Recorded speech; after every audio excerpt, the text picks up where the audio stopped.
Baitati mana sadawwale oni yeekootu jedhaan intala tana namni sheekaa irraan malu namni sheekaa ammootiin ilaal waan akkanaa fuudhuun baxraan akkanaa fuudhuun hin ta'u maali ammoo arargee nama keessanii qabattanii jedhe achirra bumbuun jettee atuu akka narratti viidiyoo dalayti.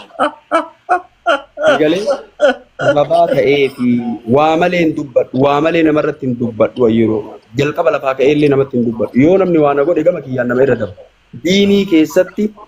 diinii keessatti abba fedhe hin dhagayu diinii keessatti hin boba'an nin finiina akkuma rasuulli rabbi alayhi salaatu wasalaam laa yantaqimu li nafsi nama isa waa godhan haaloon bayu galuu idan tahaka hurmatullaahi kabajaan rabbi yoo diigame hillolan wanta fakata udaajuhu rasuulli ammoo haaranii minbararra ol bayanii sagalee ol kaasanii akka nama dinniinaa lola waraana dinniinutti dubbatanii maa baaluqoo maali haalli tuutaak akkana godhattu jedhan sababaa saniif rabbi irra boonii illee gara biraa qaba hattan deebi'ee boonii sun intalli durriyye islaamummaa seentee fi malee wallaahi durriyyeen isii baaftu hin jiru jedhee irratti dhala maali intalli akkanaa karaa keessaatiin akkan nama gaafattee maali jedhe nuti namni diinii seene diinii irraa ammoo islaamni nama baasa jedhanii fi malee intala tana awwalumu itoo isiin dhufte faalkaan isiin aan tolle jedhe durriyyeedha intallitu maali intalli akkanaa jedhe lole isiiniyyo isiinuu viidiyoo narratti dalage waa malee namaan hin jedhu tamaamma bayaan achirratti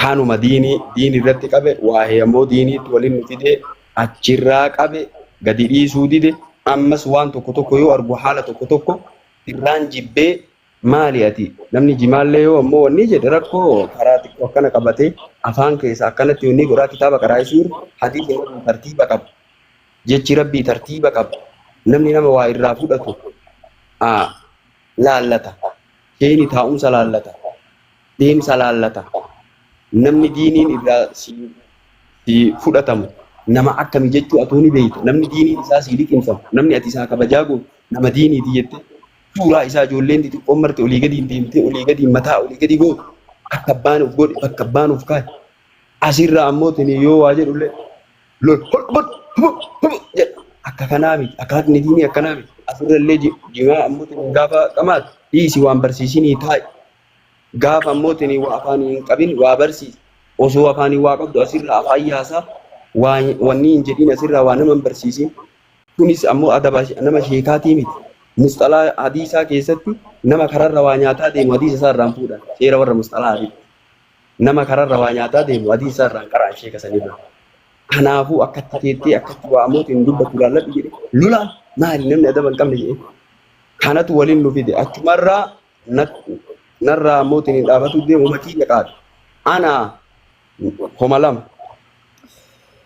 akkaawuntii kiyyarratti akkaanaa galchuu takkaa yoo waan an barreesse san badiirraa na deebise anatti gongore jedhee alhamdulillah jedhee nama san sammuu isaa dhungadhu namni narraa dubbatu homa lama takka akkaawuntii kiyyarra galche osoo an hin beekin takka anatu dogongore ilma namaa ta'e illee dogongore ulamaa illee dogongore karan na deebise alhamdulillah rabbil alamin haganuma jedhee kunniin dhiisaan bira dabra nama na faarsuurra nama na qeequ jaaladhaan waa lamarraa qullaan ta'u ilma namaati hin dogongora alimnis ni dogongora yookaa osoo an hin beekin waanaan jedhu osoo hubatiin waanaan jedhu viidiyoo cicciramtu argee waanaan jedhu namnummaan narra waraabeef narra waraabe akkaawunti irraa qabu haqiiqaa dubbiisanii nu bane takkaa yookaa anumatu yookaa mucucaatee waan san dogongora kiyya san dubbate alhamdulillah irraa deebi'a haganu ka jara afraniitti sii deebi'a amabbaan kan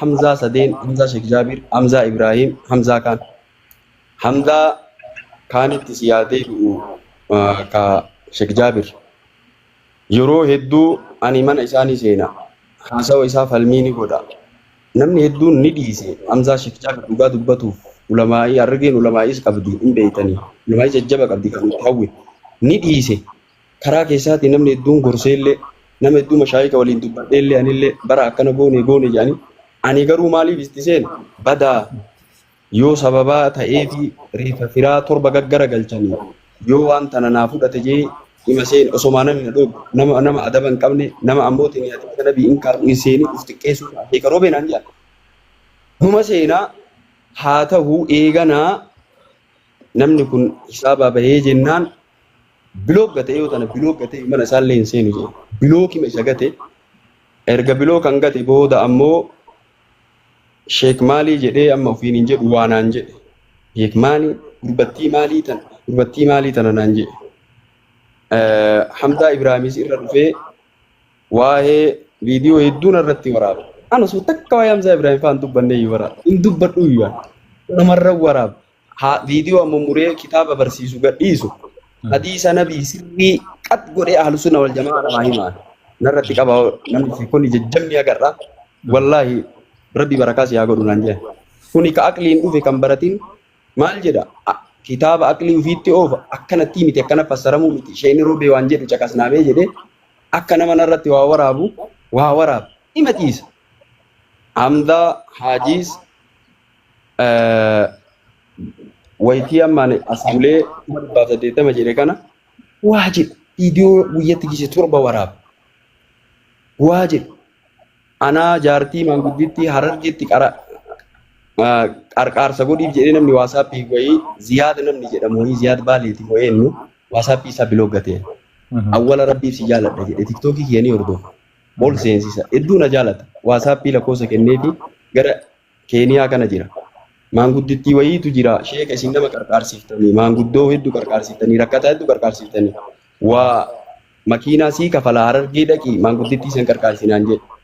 Ani daataa waggaa narraa dhumate daataan qabu akkam godhannaan anas sii guutaa naan jedhe. Daataa waggaa meeqaa naan jennaan 6,000 jedheen amma 10,000 seene. Qayyee naan jedhe. Dhaqee teelee keessa waasaappiin sagalee kaa'eef amma ijiraakishiin dubbadhu dafiitii warra teelee 6,000 guuchisiise niin deemaa jedhee. Sagaleen akkay jedhe Hamzaa Haajii fuudhee maal jedhe intaloo maanguddittii ammootiin hin qarqaaruuf 6,000 naa kennitan malee jedhee. Waan bar walitti fidanii.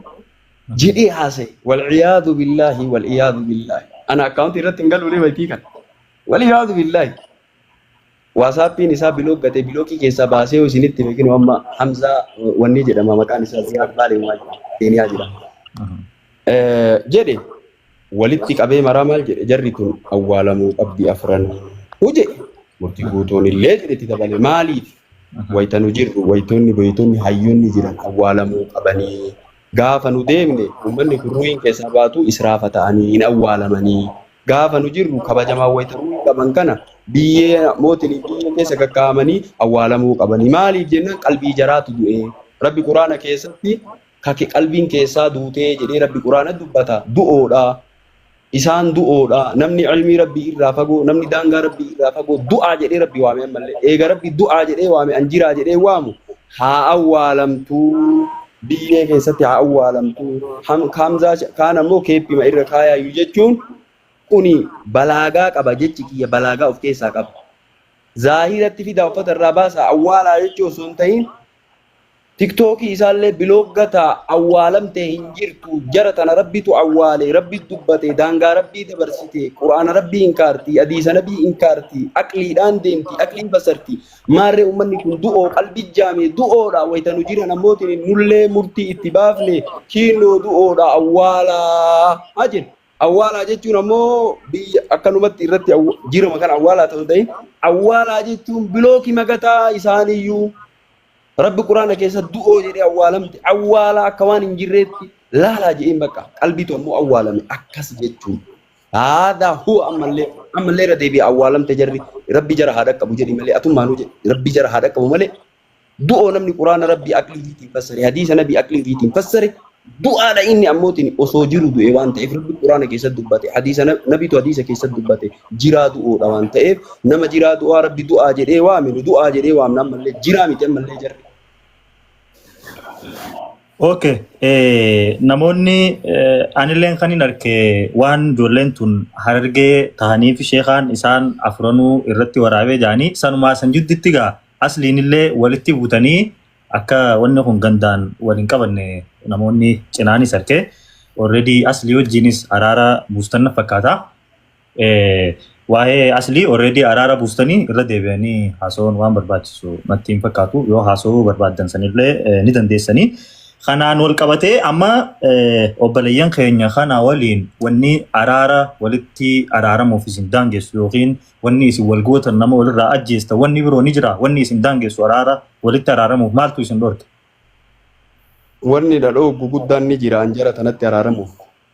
yoo jarri karaa sirriitti deebitee hadiisa nabii barattee aqliin fassaruu dhiiftee jecha rabbii aqliin fassaruu dhiiftee duruuma kitaabillah heessumaa daara jedhanii kitaaba jala deemaa jedhan malee nutu kitaaba jala deema malee kitaabni nu jala hin deemu yoo jarri deebiteetiniin jette obboloowwan kennaa gariin hadiisa inkaaree islaamummarraa yuu bahe islaama jettanii malee hadiisa namni tokko inkaaru kaafira yoo rabbi jara baraaree deebi harka kiyyan jirtu hidaayaan toofiiqaa harka rabbii jirti hidaayaa kadhannaaf yoo deebite obboloowwan kiyyaa wanni araara na dhogguun jiru maadaama jarri ammoo quraana rabbii immoo aqliin fassartuun hadiisa rabbii aqliin fassartuun qaraa jarallee bilooggate mana jaraallee araaraa miti osoo ammoo waan jiru duniyaa kana mara sii kenne naan jedhanii hin araaramu rabbiif keessatti jibbe alhubbu fillaahi walbughdu fillaahi rabbiin keessan nama jaalatu rabbiin keessan nama jibbu tawhiida jechuunu baraa'aaf walaa of keessaa qaba nama ammoo bid'aa nama shirkii nama fiskii jibbuu isallee jibbuu fiskii isaallee jibbuu bid'aa isaallee jibbuu shirkii isaallee jibbuu saniif jibbine malee namummaa isaatiif hin jibbine kanaaf yoo jarri deebite matammaan affii wanni jedhu hin jiru araaramne yoo jarri hadiisa deebite aqliin fassaruu dhiifte nama aalimaa sheekaatii dhiifte yoo teettee baratte waan sirrii karaa sirrii irra yoo deemte wanni wallolleen hin jiru karaa rabbii keessa wallollee siin jennu aganu. Okay, jechuun ta hadiisaa ta kaan